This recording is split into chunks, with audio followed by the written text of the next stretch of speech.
नमस्कार, heart of India में आपका बहुत बहुत स्वागत है। मैं हूं दिवाकर विक्रम सिंह। मित्रों, पिछले 2.25 महीने से अधिक समय से इस देश में अराजकता और लोकतंत्र पर एक बड़ी चर्चा चल रही है और उस चर्चा के पीछे सिर्फ और सिर्फ एक कारण है, कृषि और किसान। और इस मुद्दे पर सड़क से लेकर के संसद तक चर्चा और परिचर्चा में ढेर सारे मुद्दों पर बात चल रही है और उन बातों के कई मायने निकाले जा रहे हैं और उन बातों का जो असर है वो बहुत दूर तक जा रहा है। यही नहीं, भारत के राज्य ही नहीं बल्कि पूरी दुनिया के कुछ ऐसे देश हैं जो इस कृषक आंदोलन, कृषि की समस्या और भारत में इसको लेकर के अराजकता और लोकतंत्र, इस पर जो एक विवाद हुआ है उस पर भी चर्चा होगी। लेकिन वास्तव में इसके मायने क्या हैं और क्या होना चाहिए, एक मुद्दा।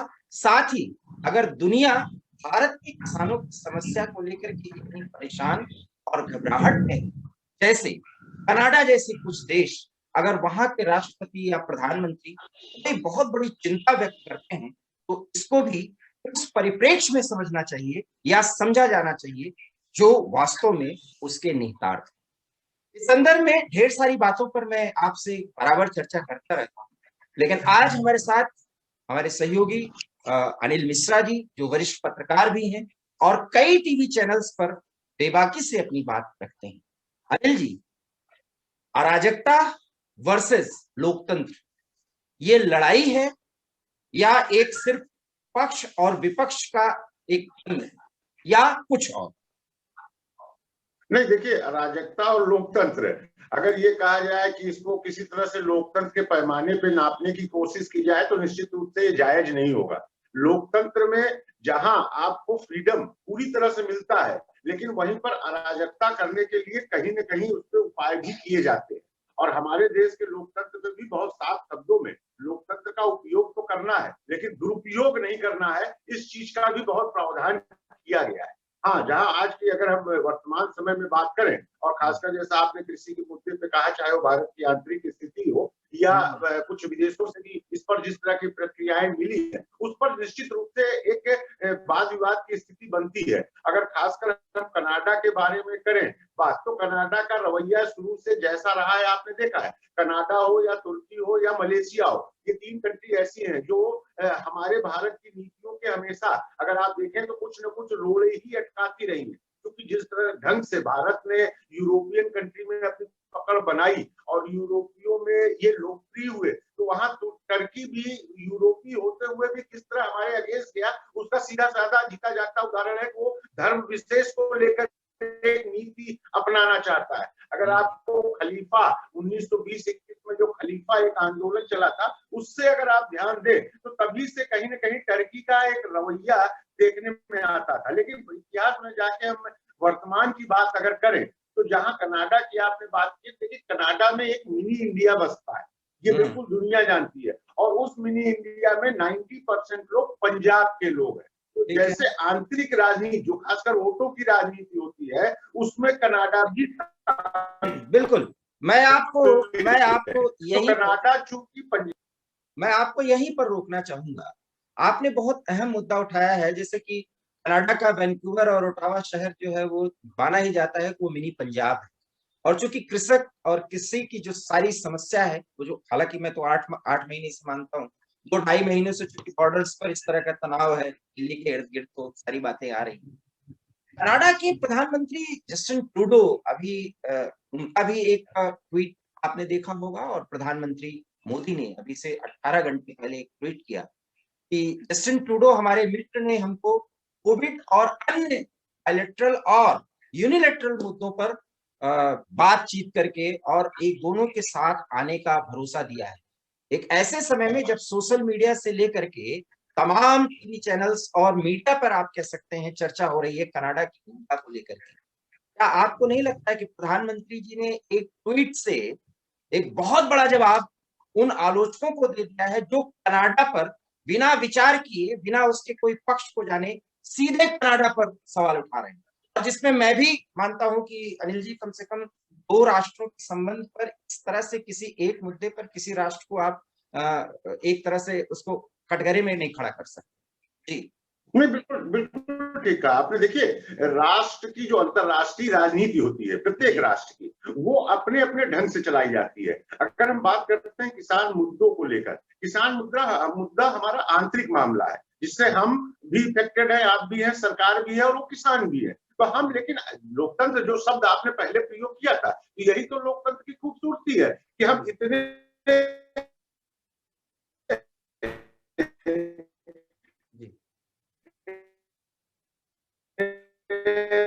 भारत जैसे राष्ट्र के बारे में अगर बात करें, का उदाहरण नहीं है, लेकिन फिर भी हम एक हैं। आजादी के बाद से आज तक, अगर आपने 2 दिन पहले देखा हो, जिस तरह प्रधानमंत्री जी ने भी संसद में बात कही, इतनी विभिन्नताओं के बावजूद जब हम आजाद हुए थे तो किसने किसने कमेंट किया था कि ये लोकतंत्र एक मजाक बन जाएगा, लोकतंत्र यहाँ पर कभी जीवित नहीं रह पाएगा। लेकिन उसका जिस ढंग से पिछले 72-75 सालों में मुंहतोड़ जवाब भारत ने दिया, भारत का मतलब कि भारत का प्रत्येक वासी उसमें शामिल है, वो और प्रत्येक सरकार शामिल है, चाहे वो आज की सरकार हो और चाहे पहले की सरकार हो। तो जो हमने एक जवाब दिया है पूरे देश को और एक मिसाल बनकर हम खड़े हुए हैं, क्या पूरा विश्व दंग है। ठीक उसी तरह अगर इस मुद्दे पर हम बात करें, किसान मुद्दा हमारा अपना है। किसान हमारे जो है, अगर उसका एक वर्ग किसी कारण से नाराज है, वो अपनी मांग कर रहा है तो वो जायज है। और हमारी सरकार इस पे अनिल जी हम आपसे बाद में बात करेंगे। जो ट्रूडो ने ट्वीट किया और प्रधानमंत्री जी ने उनके ट्वीट के बाद ट्वीट किया, इसके बाद तो ये साफ हो गया। अच्छा, लोग इसके कई मायने निकाल रहे हैं, अगर आप ट्वीट्स को देख रहे हो और उस पर सोशल मीडिया पे तमाम चर्चाएं चल रही हैं, हालांकि उन चर्चाओं को मैं बहुत हल्का मानता हूं। क्या आपको भी ये लगता है, मैं बहुत स्पष्ट शब्दों में पूछना चाहता हूं, कि ट्रूडो के जो पहले बयान कृषि और कृषि सुधारों को लेकर के और किसानों की समस्याओं को लेकर आ रहे थे, क्या वास्तव में वो भारत की वर्तमान सरकार से या भारत से वो विरोध जता ही रहे थे, या वो भूमिका अदा ही कर रहे थे जिसको कनाडा को भी कटघरे में किया जा रहा? जी मैं आपसे नहीं, बिल्कुल आपने सही बात कही। कनाडा के प्रधानमंत्री ट्रूडो का जो स्टेटमेंट इसके पहले आया था, जो विवादित था और निश्चित होना चाहिए, हमारे पूरी मामलों में जिस तरह से उन्होंने दखल दिया था, बिल्कुल बर्दाश्त नहीं किया जाएगा। लेकिन इसके पीछे कारण देखा जाए तो उनको हमारे किसानों से कोई बहुत चिंता नहीं थी, वो उसके बहुत बड़े शुभचिंतक नहीं, बहुत बड़े क्या, मैं कहता हूँ नथिंग, वो करते ही क्या। लेकिन वो अपनी इस स्टेटमेंट या इसमें दखल देकर वो अपनी आंतरिक राजनीति को सेट करने का प्रयास कर रहे थे। उसका कारण बता देता हूँ, क्योंकि जिसको आपने मिनी पंजाब कहा, वो मिनी पंजाब नहीं, कनाडा को अगर आप देखिए तो मिनी इंडिया बसा हुआ है। और आपको एक जानकारी दे दूं, कनाडा की आर्थिक व्यवस्था हो या राजनीतिक व्यवस्था हो, उसमें इंडियंस का बहुत बड़ा रोल है। कनाडा उस पर डिपेंडेंट हो रहा है। तो चूंकि ट्रूडो को अपनी कुर्सी देखनी है, अपना सत्ता को बरकरार रखना है, तो कहीं ना कहीं वो हमारे जो इंडियंस वहां बसे हुए हैं, क्योंकि उसमें ये जो आंदोलन किसानों का चल रहा है, उसमें बहुतायत किसान पंजाब से रिलेटेड है और वो वहां पर रहते हैं, उनके रिश्तेदार नातेदार वो सब यहाँ से लिंक है। तो कहीं ना कहीं उनकी भावनाओं से अपनी सिंपैथी जताकर उनको अपना बनाने का प्रयास था। अनिल जी, बहुत अहम बात आपने कही, लेकिन सवाल कई उठ रहे हैं और ये वास्तव में ये पूरे भारत को अब जानने की जरूरत है। क्या जस्टिन ट्रूडो भारत सरकार की एक जो विदेश नीति होती है, राजनयिक पहल होती है, उस पर विश्वास न करके सिर्फ सिख लॉबी या पंजाब लॉबी के आगे इतना झुक है? आप यही कहना चाह रहे हैं? नहीं, बिल्कुल निश्चित रूप से खराब सच यही है, क्योंकि कनाडा में अगर आप 100 भारतीय, अगर मान लीजिए 100 भारतीय रहते हैं, ये सच है कि उसमें 90 पंजाबी भारतीय हैं, ये बिल्कुल खरा सच है। तो चूंकि वहां पे पंजाबियों ने जाके उसको, चाहे आप मिनी पंजाब कह लें या मिनी इंडिया, उसको बसा रखा, और सिर्फ बसा नहीं रखा है, उनकी उपस्थिति वहां से का ये बात नहीं है, वहां की अर्थव्यवस्था में, वहां के व्यापार में इनका बहुत बड़ा रोल है, जिसके कारण वहां की सरकार हिल सकती है। तो वो चीजों को मायने में रखते हुए, क्योंकि अगर वो उनके नहीं चलेंगे, उनकी अर्थव्यवस्था तक डगमगाएगी, तो वो उस चीजों को अपने हित में बनाए रखने के लिए उनकी भावनाओं के साथ अपनी सहमति व्यक्त कर रहे थे, जिसका एहसास शायद उनको हुआ। बिल्कुल सही है। जब उन्होंने 2 महीने के दौरान बहुत कुछ देखा, सुना, जाना, समझा और गवर्नमेंट की एक्टिविटी भी देखी, भारत की राजनीति की क्रिया प्रतिक्रिया देखी है, तो शायद उनको, और कहीं ना कहीं से इंटरनेशनल स्तर पर भी इस पर चर्चा हो रही थी, वहां का जो रिएक्शन आया, तो कहीं न कहीं से लगता है कि उनको एहसास हुआ कि वो गलत कदम बढ़ा बैठे हैं, तो वो उसको बैलेंस करने के लिए उन्होंने एक ट्वीट का जो एक सहारा लिया है, जिसको मोदी जी ने जिस ढंग से रिस्पॉन्स किया है, तो कहीं ना कहीं उनको एक, कहते हैं ना, उतरी हुई गाड़ी जो पटरी से उतर गई थी, उसको पटरी पर लाने का प्रयास किया है। बिल्कुल अहम बात, बहुत ही इंटरेस्टिंग बात कर रहे हैं हम, इसी मुद्दे पर बरकरार रहेंगे। आपने एक बात और कही थी कि कनाडा में आप मिनी पंजाब नहीं बल्कि मिनी इंडिया इंडिया कही।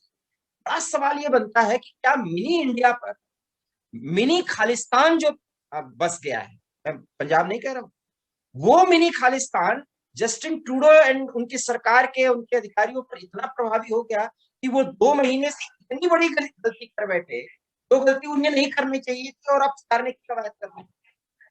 नहीं, देखिए आपका प्रश्न सही है, लेकिन इस पर थोड़ा विस्तार रूप से गौर करें तो ब्रिटेन ले लें, यूएस ले लें, अमेरिका ले लें और कनाडा, 3 जगह ऐसा है जहां खालिस्तान का जो एक मुद्दा था, जो आंदोलन चला, आंदोलन नहीं कहेंगे, उग्रवाद कहेंगे, आतंकवाद कहेंगे, और भारत को विभाजित करने का जो प्रयास किया गया था, तो वो इन्हीं 3 जगहों से उसका पूरा बैक, जिसको कहते हैं, सपोर्ट होता था। और खासकर जब हमारे यहाँ से मुद्दा खत्म हुआ है, हमारे यहाँ से समस्या खत्म हुई है, ये अगर अभी भी कहीं जीवित है तो ब्रिटेन के लंदन में है, यूएस के न्यूयॉर्क में है, और कनाडा के यहाँ पर है, टोक्यो में है। तो उसका कारण सिर्फ इतना सा है कि चूंकि हमारे यहाँ वो संभव नहीं है। हमारे यहाँ के पंजाबी भाइयों ने खुले दिल से, पूरे गर्व से कहा है, हम भारत के हैं, भारतीय हैं, और हमें भारत का होने का गर्व है। क्योंकि कुछ जिसको कहते हैं ना कि बिगड़े तत्व या मन विचलित व्यक्ति जो यहाँ आए थे, जो एक कुछ अति महत्वाकांक्षा लेकर आए थे, इस तरह की हरकतों उन्होंने की थी। जब यहाँ उनके पैर नहीं जमने पाए तो विदेशों में जाकर शरण लेना आप जानते हैं कितना आसान होता है।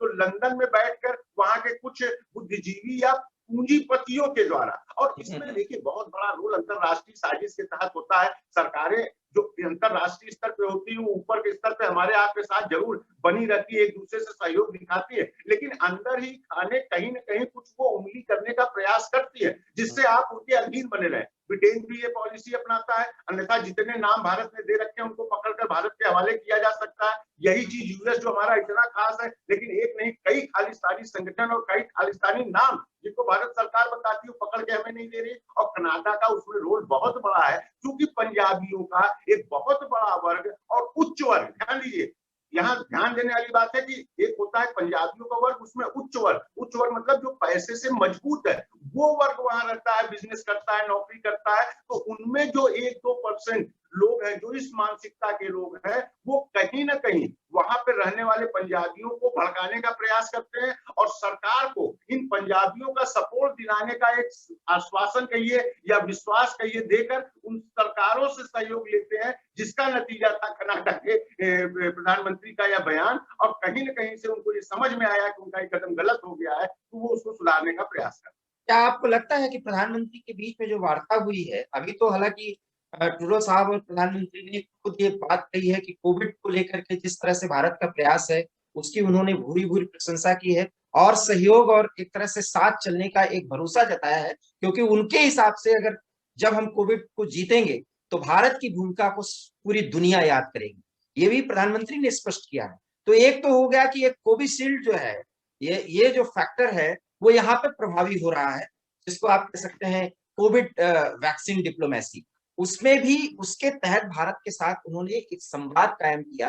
आपके हिसाब से, और जो मैं भी मानता हूं कि ये संवाद इसलिए कायम करना पड़ा क्योंकि 2-2.5 महीने से बहुत गलतियां उनके सरकार से या खुद ट्रूडो साहब से हो गई थी। बड़ा सवाल ये है कि क्या जो कनाडा एक हब सा बनता जा रहा है खालिस्तान, जो खालिस्तान मूवमेंट लगभग खत्म हो गया था, क्या उसको खत्म करने के लिए भी क्या अब द्विस्तरीय वार्ता को आगे बढ़ाया? नहीं, देखिए, एक इसका पूरा जवाब अगर आपको जानना हो तो कल प्रधानमंत्री जी ने कल और परसों 2 दिन राज्यसभा और लोकसभा में बहुत बड़ा बयान दिया, अच्छा खासा उन्होंने बोला। उसमें एक शब्द का प्रयोग किया, वहां पकड़ने वाले उन्होंने एक नया शब्द दिया, शब्द कोई नया नहीं है, लेकिन जिस तरह से उन्होंने प्रयोग किया, पोस्ट कोरोना। जैसे उन्होंने कहा था पोस्ट सेकेंड वर्ल्ड वार, वैसे उन्होंने एक शब्द कई बार प्रयोग किया था, पोस्ट कोरोना, कि जो सिचुएशन इंटरनेशनल लेवल पे क्रिएट हुई है उसका फायदा उठाना है। और फायदा उठाना नहीं, भारत उस दिशा में काफी आगे बढ़ चुका है, और भारत ने अपनी उपस्थिति पूरे ताकत से दर्ज करा दी है, और सिर्फ दर्ज नहीं कराई है, पूरे विश्व की निगाहें कहीं न कहीं भारत की तरफ है। क्योंकि भारत ने जिस तरह से 2-2 वैक्सीन लॉन्च कर दिए, और अभी 7 वैक्सीन हमारे यहाँ पर क्योंकि ट्रायल के दौर पे चल रही है, बहुत जल्दी मार्केट में आने वाली है। इसके अगर जी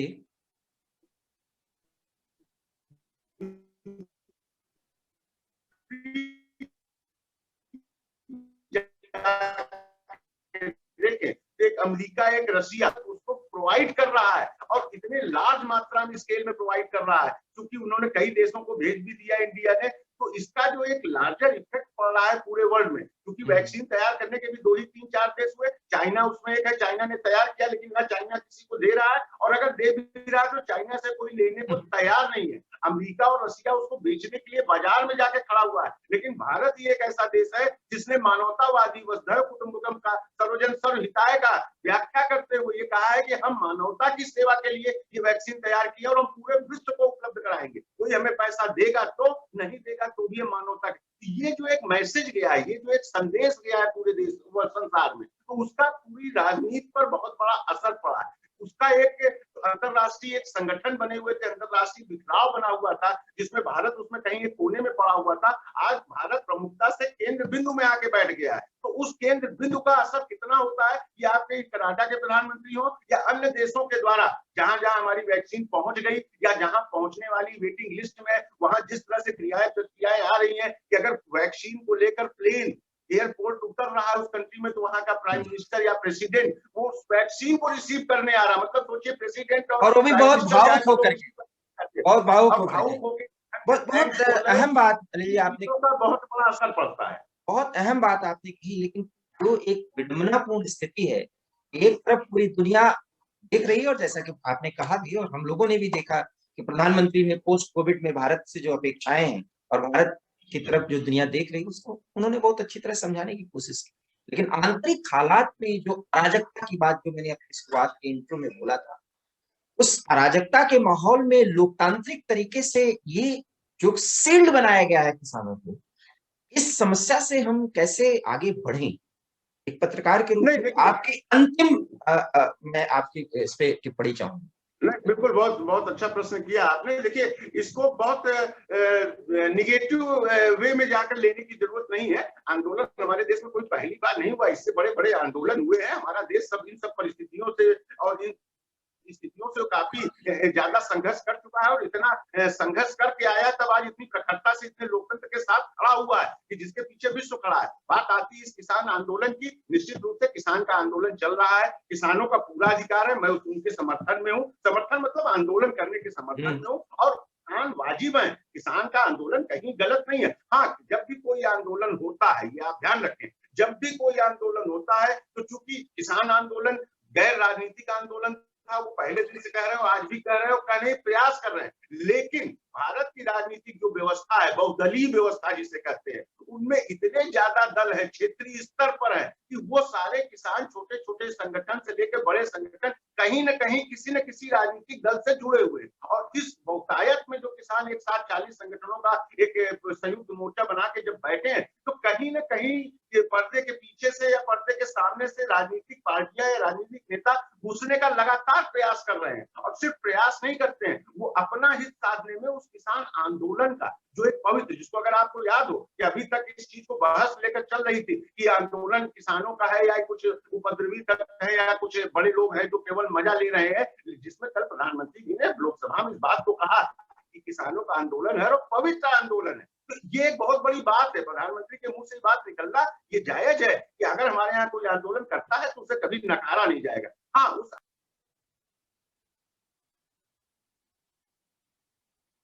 जो लाई जाती हैं वो इस तरह के तत्वों के द्वारा लाई जाती हैं। कुछ उपद्रवी तत्व होते हैं जो उसमें घुसकर अपना हित साधने का प्रयास करते हैं, जिनका क्षेत्रीय स्तर पर राजनीति को या अपनी साख या हो सकता हो किसान संगठन हो आगे आने का प्रयास कर रहे हो। बात बनेगी कैसे? बात बनेगी कैसे? मैं वही बोलना चाह रहा था, लेकिन इसमें मैं ये जरूर कहना चाहूंगा कि इस आंदोलन में जहां कुछ कमियां उनकी तरफ से हो रही हैं, निश्चित रूप से सरकार को भी हैंडल करने में इसमें कमियां दिखी हैं। फर्स्ट डे से अगर आप देखें, जिस ढंग से सरकार को हैंडल करना चाहिए था इस आंदोलन को, सरकार ने नहीं किया। कहीं उनसे कुछ गलतियां हो गई हैं। अगर आपको याद हो कि सुप्रीम कोर्ट तक ने इस बात को कहा था, जब सुप्रीम कोर्ट में बात गई थी, महीनों बाद गई थी, जब वो दिल्ली में आके बैठ गए थे, उसके 1.5 महीने बाद सुप्रीम कोर्ट में तारीख लगी। सुप्रीम कोर्ट ने भी सरकार से बात कही थी कि क्या आप इसी तरह किसी आंदोलन को हैंडल करते हैं, आप कहीं से सीरियस नहीं दिख रहे। उसके बाद सरकार जागरूक हुई, सरकार को ने अपनी गलतियां दूर की और उसमें आने का प्रयास किया, लेकिन अब तक इतनी देर हो चुकी है क्योंकि दोनों तरफ से गलतियां हुई है और उसके बाद दोनों तरफ में अहंकार और ईगो आ गया है, क्योंकि दोनों तरफ से एक लाइन की है कि हम आपकी बात मानेंगे, लेकिन आप आके बैठिए, हमसे बात करिए, हम कृषि बिल वापस नहीं करेंगे, उसमें जो संशोधन हो वो कर देंगे। वहां दूसरी तरफ उनका कहना है कि आप किस कृषि बिल को कैंसिल करिए और उसके बाद हमसे बात करके नया कृषि बिल लाइए। तो ऐसा नहीं है, हमारे यहाँ बड़ी बड़ी समस्याएं पैदा हुई है। ठीक है, अभी ये संघर्ष चलेगा, 2, 4, 10 दिन 20 दिन और लग सकता है। सवाल मेरा बहुत स्पष्ट है, समय बढ़ रहा है, क्या ये कानून वापस होंगे, तीनों कानून, तीनों कृषि सुधार कानून? नहीं, अब आज की डेट में, जो कि आज से 15 दिन 10 दिन पहले तो बात कही जा सकती थी, लेकिन मोदी जी जैसा व्यक्तित्व और मोदी जी जैसा प्रखरता से बोलने वाला व्यक्ति अगर वो कल तक सदन में इस बात को इतने चैलेंज के साथ कराए कि किसानों के हित के लिए लाया गया, हित के लिए नहीं, और ये बाध्यता नहीं है, विकल्प है, तो कहीं ना कहीं मोदी जी संदेश दे रहे हैं। मोदी जी मतलब एक सरकार संदेश दे रही है कि हम वापस तो किसी कीमत पर नहीं करेंगे। क्या वो किसान संगठन, वही मोदी जी बाद में कहते हैं कि भाई हम आज भी कह रहे हैं आइए मिल बैठ के अगर कोई समस्या है तो सुलझा लिया जाए। तो एक तरफ मोदी जी भी कहीं ना कहीं लचर रवैया या सरकार दिखा रही है, वही दूसरी तरफ अनिल जी टू ये तो ठीक है, ये तो विश्लेषण हो गया। मैं ये कह रहा हूँ कि क्या ये तीनों कानून वापस हो जाएंगे अगर आप ये जायज मांग मानते नहीं आती है? अभी सब कुछ किसानों को डिपेंड करेगा। नहीं, किसानों की जायज में जो 3 मांगे हैं, देखिए एक जिसमें एमएसपी का मामला है, जो एमएसपी को कहते हैं कि एमएसपी को लीगलाइज, देखिए यहाँ पे सरकार की गलती का है, जो वो एमएसपी को लीगलाइज करने की बात करते हैं। ठीक है,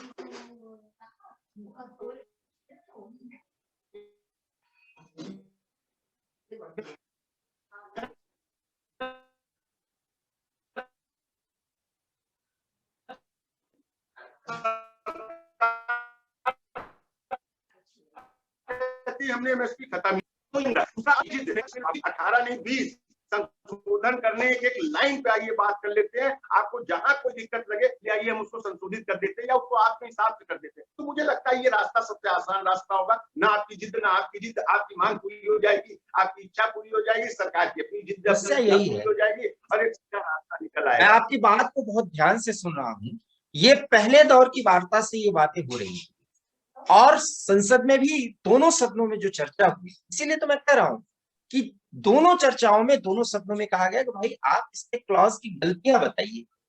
गलती कोई बता नहीं रहा है और ये कि तीनों कानून वापस लीजिए है क्या? मैं बड़ा सवाल आपसे, आपने इतनी बातें की तब मैं नहीं कह रहा था, अब मैं आपसे पूछ रहा हूँ, जब कानून की गलतियां ही आप नहीं बता पा रहे हैं तो कानून वापसी कैसे? मैं सच्चाई बता जी नहीं दिवाकर, इसमें सच्चाई जानिए। मैंने जो कहा कि सरकार भी गलतियां कर रही है, सरकार भी बहुत गंभीर नहीं दिख रही थी, उसका कारण समझिए। पहली मीटिंग जब हो रही थी, जब पहली मीटिंग हुई है, पहली मीटिंग पे जब चर्चाएं शुरू हुई तो किसानों ने सबसे पहली बात ये वहां संगठन के एक प्रमुख नेता ने मुझसे कही, मुझसे नहीं सार्वजनिक रूप से कही है, प्रेस के सामने कही है कि जब मुद्दा उलझने लगा तो किसान के संगठनों ने कहा ठीक है इस मुद्दे पे हम रुक के बात करते हैं, आइए पहले एमएसपी पे बात कर लेते हैं, जिसपे कोई विवाद नहीं है। उसमें सिर्फ एक मांग है कि आप एमएसपी दे रहे हो, हम कहाँ कह रहे हैं कि आप खत्म कर रहे हो, लेकिन जो एमएसपी पे लीगलाइज बात कर रहे हैं इस पर आइए बैठ के बात कर लेते हैं। तो कृषि मंत्री तोमर जी ने कहा इसके लिए मुझे वित्त मंत्रालय से बात करनी पड़ेगी, आप मुझे 4 दिन का समय दे दीजिए। किसान संगठनों ने कहा निश्चित रूप से आप ले लीजिए और अगली मीटिंग 4 दिन बाद रखिए, हम आके बैठ के बात करते हैं। और ये किसान संगठनों के किसी भी नेता से या वहां उपस्थित किसी व्यक्ति से पूछ लीजिए, सेकंड मीटिंग से किसान संगठन जब मिले और उन्होंने कहा कि पहले एमएसपी पे जो बात हुई थी, जो आपने कहा था वित्त मंत्री से बात करके बताएंगे, आइए उसको क्लियर कर लेते हैं, बाकी व्यवस्थाएं किनारे कर देंगे हम लोग। उसके बाद से आज तक सरकार का वो संगठन, सरकार का वो दल आज तक एमएसपी पे नहीं बात किया, इस बात की मैं गारंटी ले रहा हूँ। और जब किसान बैठते हैं तो सरकार ये कहती है पहले आइए बिल पर बात करते हैं। मैं आपको यहाँ रोकना चाहता हूँ, जिस लीगैलिटी को लेकर एमएसपी से कोई लेना देना नहीं, जिस लीगैलिटी, मैं लीगैलिटी पे आता हूँ, मैं उसके लीगैलिटी पर आता हूँ, इसको लीगलाइज करने की बात कर रही है। जब से एमएसपी की व्यवस्था शुरू हुई है और वो कांग्रेस का शासन था, उस समय से आज तक तो उसको लीगलाइज नहीं किया गया था। एमएसपी बढ़ाई जाती रही है, मैं पूरी बात कर लूं, एमएसपी बढ़ाई जाती रही है। इसमें लीगलाइज करने का मुद्दा, इतना बड़ा दबाव बनाने का मुद्दा क्यों आ गया? मैं बताता हूं आपको। देखिए, ये प्रश्न उठता, अच्छा प्रश्न उठता है। मैं मोदी जी से कुछ चीजों में प्रभावित हूं। जब कोई मुद्दा उभरता है, जब उस पर मांग उठती, वाद विवाद होता है, कुछ ऐसी बातें होती है जिसका कोई जवाब नहीं दे पाता। मोदी जी में यही खासियत है, मोदी जी चीजों को पकड़ते हैं और उसका जवाब सही रास्ते पर आकर, सही ट्रैक पर आकर देते हैं। कल अगर देखें आप, तो मोदी जी ने बहुत बड़ी बात कही है कि सब यही पूछते हैं कि किसानों ने आपसे बात कही नहीं थी तो आपने दिया क्यों, जब हमने कानून मांगा नहीं तो दिया क्यों। उसका जवाब उन्होंने आके दिया। ठीक यही बात इस तरह उठती है कि एमएसपी को 60 साल या 65 साल इससे पहले की सरकारों ने लीगलाइज क्यों नहीं किया। उसका रीजन था, दिवाकर। मैं आपसे इस बात से सहमत हूं जो आज आपने कहा। जब मोदी जी ने ये कहा कि कुछ चीजें मांगी नहीं जाती, सरकार को करना पड़ता है आगे बढ़ के, तो लीगलाइज करना चाहिए। क्योंकि जो उनकी चिंता थी कि व्यापारी इस तरह से या आड़ती या जो कुछ भी है वो उनको, उससे बड़ी चीज, उससे बड़ा रीजन मैं आपको बताता हूँ। ये पूछा जाता है कि आज एमएसपी को लीगलाइज की बात क्यों की जा रही है, आज नहीं, पिछले 10 सालों से 15 साल। क्योंकि जब हम आजाद हुए थे तो हम 25% खाद्यान्न उत्पादन अपने पेट भरने का नहीं कर पा रहे थे अपने देश का। उस वक्त हमारे देश की स्थिति ये थी, किसी तरह खाद्यान्न चाहे उत्पादित करें या कहीं से मंगाकर हम पहले देश के लोगों की पेट भरे। अगर याद हो तो शास्त्री जी का जो एक दिन का उपवास, मतलब किसी देश के लिए इससे बड़ा दुर्भाग्यजनक दिन क्या होगा। लेकिन हम उस पर प्रयासरत रहे, हरित क्रांति आई, और ये सब करते करते अगर पिछले 20 सालों में आप जाके देखें तो हम अपने पैरों पे एक तरह से खड़े हो गए थे कि हम इतना उत्पादन करने लगे थे कि अपने देश का पेट भर सके। लेकिन उस पर भी बात नहीं बनती है। इस 15 सालों का डेवलपमेंट ये रहा कि अब हम अपने देश का तो पेट भर ही सकते हैं, हम आओ कम से कम 20-25 देशों का पेट भर सकते हैं, इतना उत्पादन हम करने लगे हैं, इतने हमारे स्टोर में रखे हुए हैं। अब जाके यहाँ पे ये एमएसपी की बात आती कि जब उत्पादन बढ़ गया, अनाज सड़ने लगे। ये इस सरकार का भी हम रिटर्न आपको दिखा सकते हैं पिछली सरकारों को कि इतने अनाज रखे हुए हैं कि सड़ रहे हैं, इनका उपयोग क्या किया जाए, जिसके कारण सरकारी खरीद बंद हो जाती है। सच है। अब प्रश्न उठता है कि इससे फायदा क्या होगा। मैं आपको बहुत अच्छे तरीके से बता देता हूँ। एमएसपी जिन जिन राज्यों में है, खासकर पंजाब और हरियाणा, अगर पूरे देश में नाम लिया जाए किसानी के नाम पर तो पंजाब और हरियाणा का ही लिया जाता है। क्यों? क्योंकि वहां एमएसपी का ही रियल खेल होता है। और अगर आप देख ले पिछले 20 सालों से बिहार जैसे राज्यों में एमएसपी या इस तरह की चीजें हटा दी गई, तो या तो बिहार का किसान खड़ा कर लीजिए या पंजाब और हरियाणा का किसान खड़ा कर लीजिए। तो आपको ये देखना हम किस रास्ते पर बढ़ रहे हैं। और दूसरा प्रश्न दिवाकर जी बहुत साफ शब्दों में उठता है, अगर एमएसपी सरकार करे, हम देते थे, देते हैं और देते रहेंगे, कभी कोई कटौती नहीं होगी बल्कि बढ़ोतरी कर देंगे, स्वागत है। तो अगर आप जब प्राइवेट लोगों को ला रहे हैं जिसमें आपका कुछ नहीं लगना है, प्राइवेट बिजनेस करने आ रहा है, जो भी आदमी आएगा वो फायदे के लिए आएगा, तो अगर आप सिर्फ जेब से कुछ नहीं जा रहा है और वही नियम कहा जा रहा है कि उन प्राइवेट लोगों के लिए कह दीजिए वो जो एमएसपी आप निर्धारित कर देंगे वही एमएसपी उन पर भी लागू हो जाएगी, उससे ऊपर वो चाहे जितने फेंकते उससे नीचे नहीं कर देंगे। ये नहीं समझ में आ रहा है कि सरकार को इसमें आपत्ति क्या है। और किसान की जो एक शंका है, किसान के मन में जो एक व्यवधान खड़ा हो गया है, एक डर पैदा हो गया है, वो सिर्फ इसीलिए किसान, अगर सरकार अपनी एमएसपी को मना करती तो समझ में आता कि सरकार अपने बोझ को कम करना चाहती है, लेकिन सरकार अपने बोझ को बढ़ाती जा रही है। लेकिन प्राइवेट लोगों के लिए जो वहां पर बिजनेस करने आ रहे हैं उनका बोझ नहीं बढ़ाना चाहती, उनको घटाना चाहती है। ये कहीं न कहीं शंका पैदा करता है और ये सबसे बड़ी जड़ है इस आंदोलन में। इसको अगर सरकार हम समझते हैं सुलझा दे तो शायद ये समस्या सुलझे। बहुत महत्वपूर्ण बातें अनिल जी आपने कही है और इसी कृषि मुद्दे पर हम आपसे वादा करते हैं कि हम कुल 12 कड़ियां आपके साथ डिस्कस करेंगे, क्योंकि बहुत बेबाकी से आपको बातें रख रहे हैं। और हम इस एक सीरीज चलाएंगे जो हम अपने यूट्यूब के माध्यम से अपने दर्शकों को देंगे, क्योंकि ये वीडियो बहुत लंबा हो जाएगा। लेकिन शंका का कारण क्या है और लीगलाइज करने के पीछे जो टसल है उसके पीछे की रणनीति क्या है, अगर वहां पर शंका और प्रतिशंका दोनों पक्ष में होता है तो उसका समाधान क्या है, ये आने वाला समय बताएगा। लेकिन हम आपसे वादा करते हैं कि हम और अनिल जी मिलकर बेबाक तरीके से, निष्पक्ष तरीके से आपको जरूर बताने की कोशिश करेंगे कि आखिर में झोल और खेल क्या हो रहा है, जिसके पीछे सरकार और किसान संगठन दोनों परेशान हैं और कहीं कहीं मजबूर हैं। कहीं कहीं लोकतंत्र का हवाला दिया जा रहा है, कहीं कहीं अराजकता का दौर चल रहा है, लेकिन परेशान ये देश है, मुश्किल में ये देश है। बावजूद इसके पूरी दुनिया भारत की तरफ देख रही है। अनिल जी आपका बहुत बहुत धन्यवाद। हम वादा करते हैं कि इस पूरे मुद्दे पर हम आपसे आगे भी बात